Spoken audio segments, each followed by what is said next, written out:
ये भारतीय रियासत राजस्थान के मनाजिर हैं, जहां सरकारी सरपरस्ती में हिंदुत्व दहशतगर्दों ने मुसलमानों की दुकानों और घरों को नजर आतिश कर दिया। मुसलमानों की इमलाक पर हिंदू बलवाइयों के हमलों के बाद बीजेपी के रहनुमाओं की तरफ से बिला रोक टोक मुसलमानों के खिलाफ नफरत अंगेज बयानात का सिलसिला जारी है। जब प्रशासन को ये पता था कि इस तरीके से एक रैली निकलेगी, रैली के अंदर कुछ उपद्रवी तत्व होंगे और जानबूझकर वो इस तरीके के उकसावे भरे नारे लगाएंगे, वहां अभद्र गाने चलाएंगे और जिसकी वजह से तनाव पैदा हो सकता है। जब वहां प्रशासन के लोग मौजूद थे तो उन्हें तत्काल प्रभाव से सबसे पहले उस डीजे को बंद करवाना चाहिए था। जो नारे लगा रहे थे उन लोगों को रोकना चाहिए था।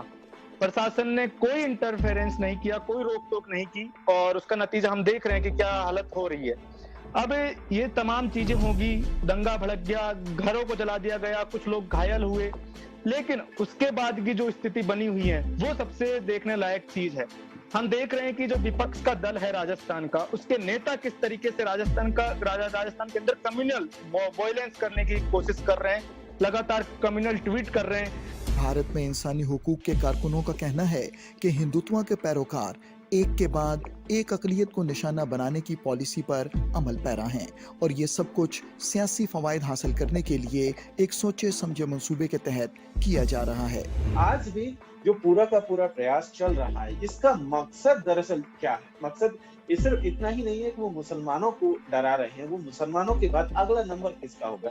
क्योंकि फासिस्ट फोर्सेस का जो मकसद होता है उसमें ये होता है कि एक एनिमी वो हमेशा रखेंगे, मुसलमान के बाद दलित होंगे, उसके बाद आदिवासी होंगे। तो ये धीरे धीरे इस तरीके की टेंडेंसी चल रही है और इसका पॉलिटिकली जो माइलेज हम लोग देख रहे हैं कि किस तरीके से जो है बीजेपी लेने की कोशिश करती रही है पिछले दिनों और अभी भी वो कर रही है।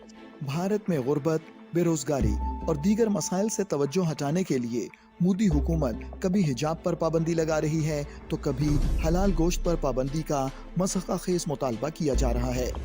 भाई हमें तो समझ में नहीं आता कि हलाल मीट में कौन सा जिहाद है। इनको तो कहीं ना कहीं हर जगह जिहाद ही दिखता है। कभी ये लव जिहाद ले आते हैं, कभी कोरोना जिहाद ले आते हैं, कभी बिरयानी जिहाद ले आते हैं। आपने सुना? हर जगह इस तरह की बातें करके देश के मेन मुद्दों से भटकाने की साजिशें हैं। जब देश का ना विकास हो रहा, ना रोजगार मिल रहा, महंगाई पे काबू नहीं पा रहे, पेट्रोल डीजल की कीमतें आसमानों पे पहुंच रही हैं, उसके बाद महंगाई कितनी बढ़ेगी, तो ये सिर्फ ध्यान भटकाने के लिए इस तरह की बात की जा रही है। तज्जियाकारों का कहना है कि भारत में हिंदुत्व दहशतगर्द तंजीमों के बढ़ते हुए मजालिम अकलियतों में भारत के खिलाफ नफरत में इजाफे का बायस बन रहे हैं और यही नफरत भारत के वजूद के लिए बड़ा खतरा बन जाएगी। वो कोशिश कर रहे हैं कि इनको डिस्क्रिमिनेट किया जाए, इनको एलिनेट किया जाए, इनको ह्यूमिलिएट किया जाए ताकि ये सारे रास्ते से किनारे हो जाएं। अब ये जो प्रोसेस है तो इसमें मुसलमानों को, क्रिश्चियंस को और बाकी इवन सिखों को अगर आप देखें तो उनको भी एलिनेट और डिस्क्रिमिनेट किया जा रहा है। मुसलमानों के मुसलमानों के साथ जो कुछ किया जा रहा है वो ख़ास तौर पे काबिल ज़िक्र है। उसकी वजह यह है कि मुसलमानों को 2019 में एक सिटीज़नशिप अमेंडमेंट एक्ट लाया गया और उसके तहत बेशुमार मुसलमानों को जो बेसिक शरीयत थी उससे दस्तबरदार कर दिया गया, उससे माजूल कर दिया गया या उससे उनको शरीयत ख़त्म कर दी गई।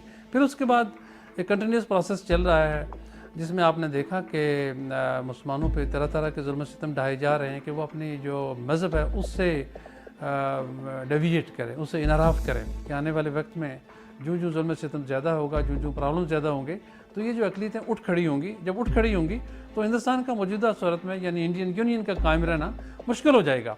आलमी बरादरी की जिम्मेदारी है कि वो भारत में बढ़ती हुई हिंदुत्व दहशतगर्दी का नोटिस ले और अक़लियतों बिलखुसूस मुसलमानों को मजालिम से बचाने के लिए अमली इक़दामात करे।